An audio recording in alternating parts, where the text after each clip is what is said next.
You've just entered the no delusion zone. I'm David Debato. In just 3 days, on Tuesday, November 5th, 2024, American voters will go to the polls and elect, among other officials, President of the United States.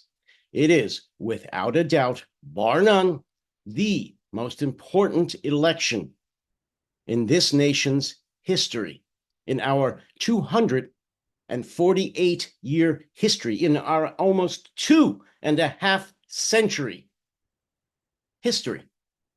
And anyone who tells you that that's just hyperbole or drama for the sake of drama doesn't know what they're talking about, or they very well may know what they're talking about, and they're part of the delusional MAGA crowd, or they're just repeating talking points written probably by someone in the Kremlin or at the GRU offices in St. Petersburg, Russia. In any event, they're wrong. This is the most consequential, existential election in my country's history. And because of that, today, this episode is going to be a new edition of the Scumbag of the Week episodes that I recently started. But there's so many worthy scumbags right now that I couldn't pick just one. And if I did, it would be unfair.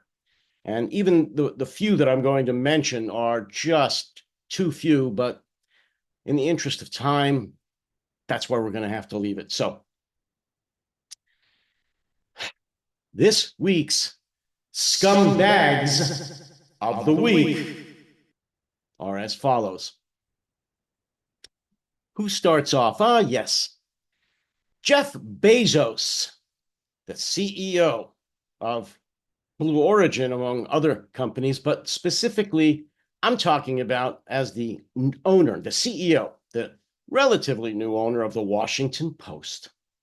As many of you, if not most of you who are viewing my channel know, this cowardly son of a bitch just recently nixed the tradition by the Washington Post of endorsing a presidential candidate just before the election. He decided that the Washington Post would not be endorsing anyone this election cycle, even though the editorial board had already decided to endorse Kamala Harris, had already written the announcement and the editorial. But shortly before it was written, Bezos told them to cancel it. Why? Because he had to go to a meeting with Donald Trump, because he's a coward, because he's a traitor, because he's a kiss-ass, because he's a billionaire businessman who wishes to be in the good graces of Trump should he win the election. He has many contracts in the offing with the federal government, and he doesn't want to upset dear leader before the election. So he trashed the Democratic tradition at the Washington Post of endorsing a candidate, an endorsement which would have went a long way in helping Kamala Harris win the election. And for this, may he burn in hell. Enough said about Jeff Bezos. Next on the list, and again, this list could have gone on for many dozens, if not hundreds of scumbags. But next on the list is Senator Lindsey Graham. Why Lindsey Graham? Well, because Lindsey has spent these last few weeks and days just before our most important election in history, bending over backwards to defend Trump, a man who he called unfit for office several times while Trump was running for office in 2016, a man who he admitted incited the insurrection on January 6, 2021. Lindsey Graham said that he did this and that he couldn't work with him anymore. Really. And now he is defending every traitorish, delusional, and violent, disgusting, and loathsome comment that comes out of Trump's mouth. The height of hypocrisy, liar, traitor, all of the above.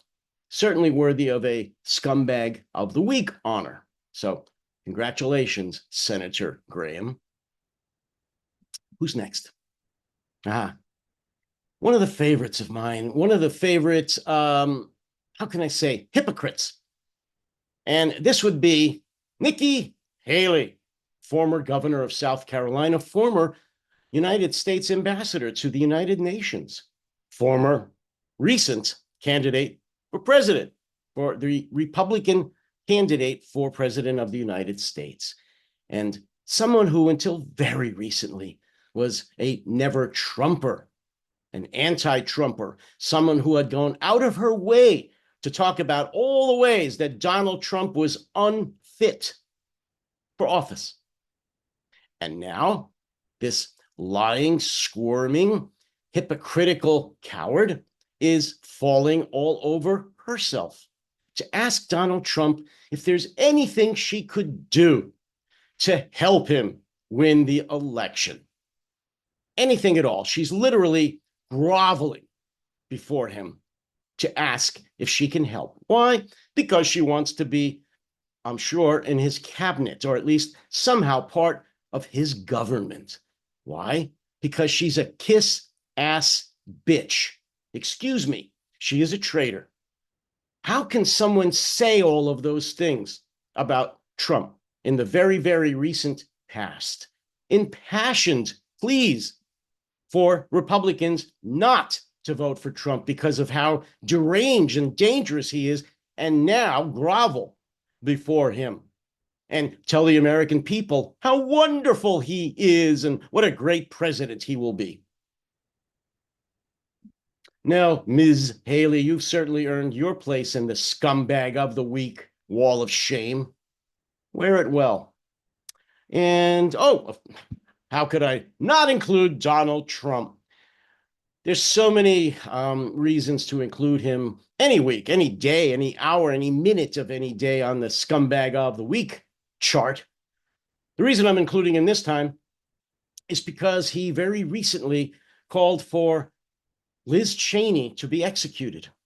Oh, I won't go into the details. You can find it online. It's all over the place. But essentially, he wants Liz Cheney to be put in front of a firing squad and executed. He likes executions. He likes talking about executions. He likes talking about putting his political enemies, whether they're Democratic or Republican, in front of firing squads or under nooses and executing them, preferably live in public or streaming, something along those lines. So for his call for Liz Cheney to be executed, Donald Trump once again is the Scumbag of the Week. And, well, this is not a person, but it's a group. And unfortunately, this one hits me close to home. This is the group of American veterans who support Donald Trump. I cannot fathom why any American veteran, especially American combat veterans, or American veterans who have lost a buddy or a family member in combat or to a disease while serving, how anyone like that can support Donald Trump, a loathsome animal, monster who regularly disparages the American military, American veterans, calls them chumps, fools, idiots, asks what's in it for them, makes fun of disabled veterans, deceased veterans. That alone should disqualify him for being president. That alone should disqualify him from any veterans list for president. Yet we literally have millions of American military veterans who support Donald Trump for president. Are you insane? What the hell is wrong with you? Disgusting. You need to have your head examined. You've got your heads up your ass. Supporting a man who makes fun of disabled combat veterans, of deceased combat veterans killed in the line of duty, prisoners of war. Like John McCain? And you support him? You who wore the uniform of the United States should be embarrassed. I'm embarrassed to know you. Enough. These are all the scumbags of the week.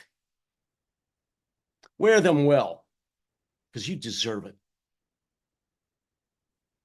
And that's all for this episode. Listen, folks, it's only 3 days till the election, as I said. I need your help to make more videos like this now and in the future, especially after the election when God knows what'll happen.